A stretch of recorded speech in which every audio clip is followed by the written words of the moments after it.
YouTube. Just gonna give you guys an update on the tank today. I know it's been almost probably a month since I've done an update on the tank, just to kind of get in there and show you guys what's changing, how the tank's thriving, stuff like that.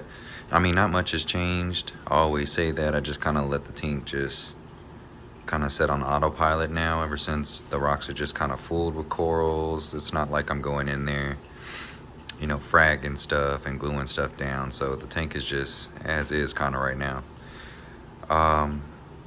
But as you can tell, especially from some of the older videos, I mean, things are growing out. The zoanthids have pretty much covered up the rock, or at least majority of it. So, and you can also see the haze on the glass. So I haven't done a water change since my last video, which goes against all my maintenance, but just looking at the tank, I don't see visible signs of stuff stressing out. You know, nothing's really bleaching, nothing shrinking, shriveling up, you know, that type of stuff. But now I am running into a slight bryopsis, so I'll just let you go, bryopsis issue, but I'll just let you in on just a few things that are kind of at the top of my list first. So just to kind of focus on that. So some to-dos that are at the top of my list for this tank. I am having a slight bryopsis issue. It came on a frag maybe like 6 or 7 months ago. It was a really old frag of zoanthids. Since then, I've kind of thrown them out, but it's a little bit too late for that because the bryopsis is actually attached to the rock now, and it's not out of control, but I'm gonna have to just keep it in control now, so that way it does not get out of control. But you can see it. At first, you know, I had to do a little bit of research, and I thought it was green hair algae, which is fine, because you know, you can get a lot more blenny, more snails, and then it'll clean that right up in no time. But what I'm researching and what I'm hearing is nothing really eats bryopsis. So that's at the top of my to-do list, is just kind of maintain it. Since we can't get rid of it completely or eradicate it, I can't glue it down on all the rocks because the zoanthids are there. And that's typically what I would do with something that was, you know, like nuisance stuff, like aphasias. I just glue them down as soon as I see them. You know, don't give them the opportunity to walk around and leave their foot, you know, on the ground or anything like that. But there's that, yeah. So slight little bryopsis issues, nothing detrimental to the tank. I don't feel like it could cause a crash or anything, so it's I'm not gonna let it be, but I'm gonna maintain it. Looks like cyano on camera, but in person it's like black. I don't see anything. So that's at the top of my list. Another thing that I did recently, or maybe like a week ago, I noticed the only thing I've had to really step in and intervene with recently is going to be the acantho there, back there in the back. I noticed one night I came out and I seen this orange-blue rock flower anemone kind of walking around. It was like front stage and center, like right here under this shell. So I said, okay, you know what, that's not a bad place, it's fine. Woke up the next morning and it had walked itself right behind the acantho that was sitting right here in the last video. So then it was kind of getting tag teamed by this gold green and the orange blue. So I just moved it to the back, and it actually is a little bit happier. It opens up a lot bigger. Today it's looking a little bit funky, but we all know how that goes. They kind of look funky and then they kind of bounce back. But another thing at the top of my to-do list, since I'm having issues with algae kind of popping up here and there is some hair algae in the back there. But I need to get some more cleanup crew. As everybody knows, if you ever owned an elegance coral, you know they are snail assassins. All they have to do is touch them once, they'll pull them in and eat them. So that is that. So I don't know, I probably got maybe 20 of those snails. And every so now and then, they just, when they pop up over here, I just pick out the shells. I leave a few for the hermit crabs to kind of jump into once they grow out. But those are a couple things that are at the top of my list. Now, I did have a request. Somebody wanted to see the back chambers of this tank. There's not a lot of content out here on YouTube about this Innovative Marine SR80 tank, the all-in-one. So I have this one question. Someone was asking about the back chambers, and they wanted to know, I believe, how I dealt with the stagnant water in the back. So I'm gonna try to do this with one hand and just kind of use my light to kind of focus with the other hand. So in the first chambers, this is the same thing over there on the other side as over here. So in this caddy, I've got nothing but filter floss. So I believe when you buy it, just by default, the stock caddy comes with I think 3 sections, and you can move the layers up and down inside this caddy because it has little slots where you can move the shelves up and down. So each shelf has filter floss on it. And I believe on this side, this is where I keep my Chemi Pure, the blue bottle bag. So I keep it in there so everything goes down, drain straight into the caddy. As you may notice, there's a this was a hose that I cut and I wedged in between the caddy and the back glass, and the reason being is because this caddy is so loud. Without it, you can kind of see the lip on the caddy down there, that white bit. It doesn't touch the back of this wall perfectly to the point to where it just goes straight into the caddy and drains down to the bottom. So with that being said, I just kind of propped this up against there so that way the water would stop draining down the bottom, making that gurgling noise, and it just goes straight into the caddy, and it's pretty actually quiet. So there's that. In the second chamber, you can see the rock and the rubble rock, but what you can't see is going to be the media bags that are below this. I've got 2 media bags. They probably have about, I don't know, maybe 2, maybe 3 pounds of that ceramic biomedia. Like they kind of look like this, but they're ceramic. They kind of look like that hose, but they're ceramic. And they're just shoved in a bag at the bottom. Every other water change, I probably get in there and I just rinse them out with fresh salt water and just kind of, you know, shake them around, get all the debris out, all the detritus and stuff like that, because it still builds up down there if it doesn't get caught by this filter floss.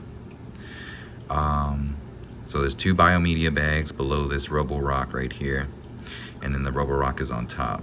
I have a veggie clip right here to silence the gurgling between these 2 panes of glass. When the water goes down, it comes up here, and it's supposed to go between these 2 panes of glass, but it also makes a gurgling noise because you can kind of see the bubble starting to form right there. But with that veggie clip right there, it kind of stops that from happening. So there's that. Now, to get rid of the stagnant effect over here, I went ahead and added a power head right there. So you can see the one that comes with the tank, and then there's one right here. And it just shoots water across the bottom of the protein skimmer all the way to the other side. So that way everything is getting mixed up. From time to time, there is still like a skim, like a biofilm on the top of the water back here, but it's not as bad as if I didn't have that power head back there. There's the heater, it just kind of sits on the ground.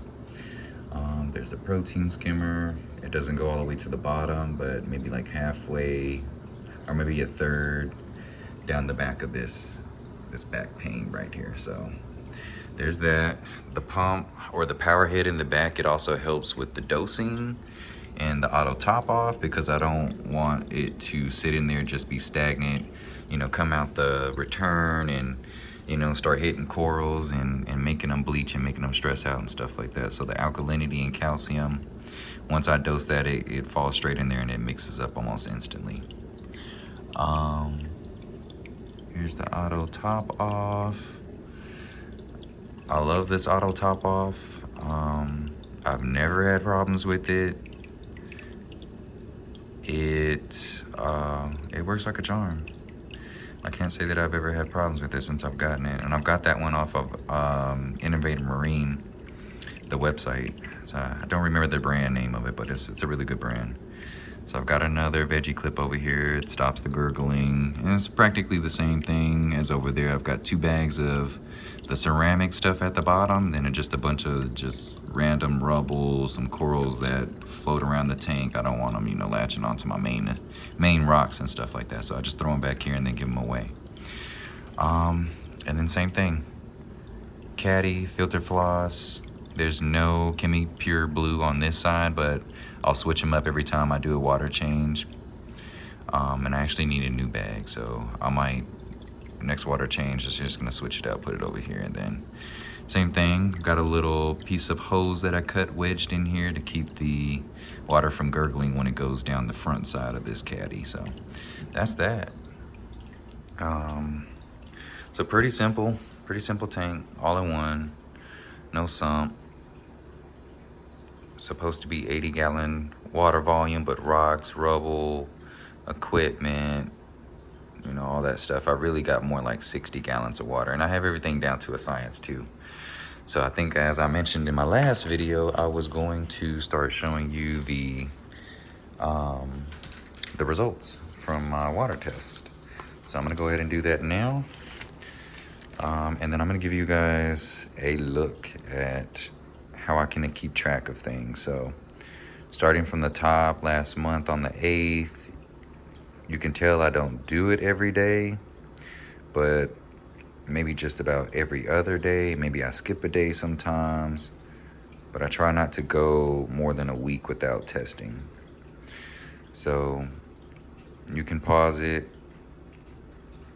kind of get an idea of how my numbers come out. You can see, I don't really see it ever go past or go below 8.7. And when it does, I mean, I do have my dosing system on automatic dose. I don't test at the same time every day, which I should.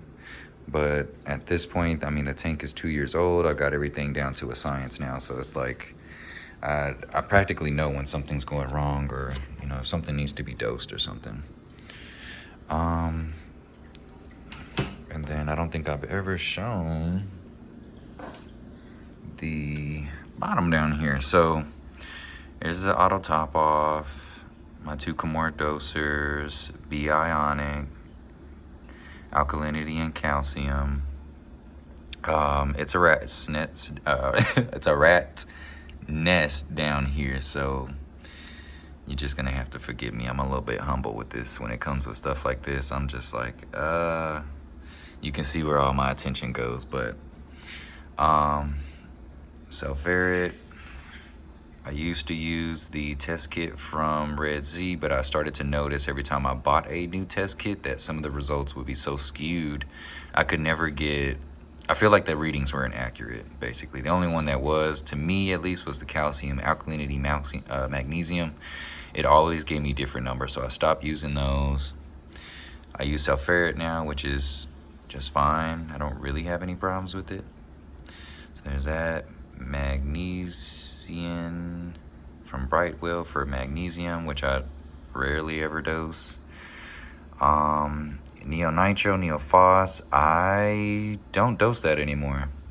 So if I see that the nitrates are getting low, I'll just go and feed a little bit more, or feed the corals, you know, some reefroids or something like that, and get that going. ChemiClean, I haven't done a treatment this month, and I don't think that it's needed because I don't see any slime on the rocks or on the sand, so that's fine. But I'm gonna wrap this up here in just a second because I've got to go back to work. But however, veggies for the tang. Alexa, stop. I don't use that bulk resupply stuff yet. I just bought it and never used it because I figured that the B Ionic was fine, and which it is. I've never really had a problem with it. But yeah, Hannah test kits. I only have a nitrate and a phosphate Hannah test kit, and that is pretty much it. I mean, this tank is. I've got some stuff that I can get rid of, but this tank is like on autopilot right now. So one more thing, I get a lot of questions about when I'm gonna cut this, and when I do cut this, to go on ahead and let the people know, you know, that want a piece of this leather. But this is that Japanese weeping willow. Man, this thing is big. I've only had it for a year. When I first got it, it was the size of maybe my pinky.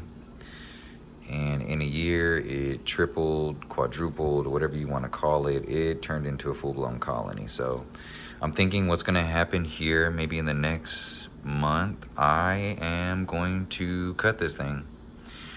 And I'm probably going to make maybe 4, maybe 5 frags out of it. But the stem, you can kind of see it right here. So the stem goes up, and then that's that whole flap over there on that side. So what I'm gonna do is cut this entire flap off and then just kind of divide it into segments and stick it in some rubble rock in the back and just let it attach. Give it about a month and then sell them. So I will probably make a video on that just to let everybody know. But that's that, man. So just some other things I've been noticing. Looks like this shroom is splitting.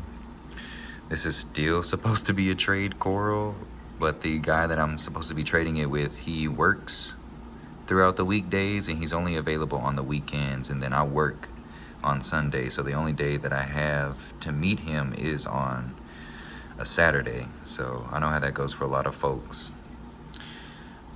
But let me get back to work. There's a tank.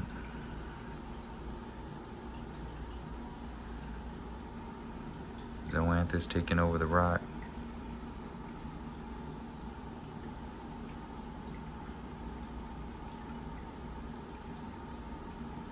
Everybody's happy. My blue tang's getting really fat. I've been feeding nothing but mysis and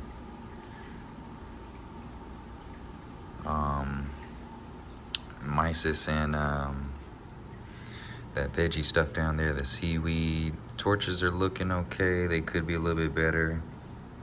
They're getting there. All right, team.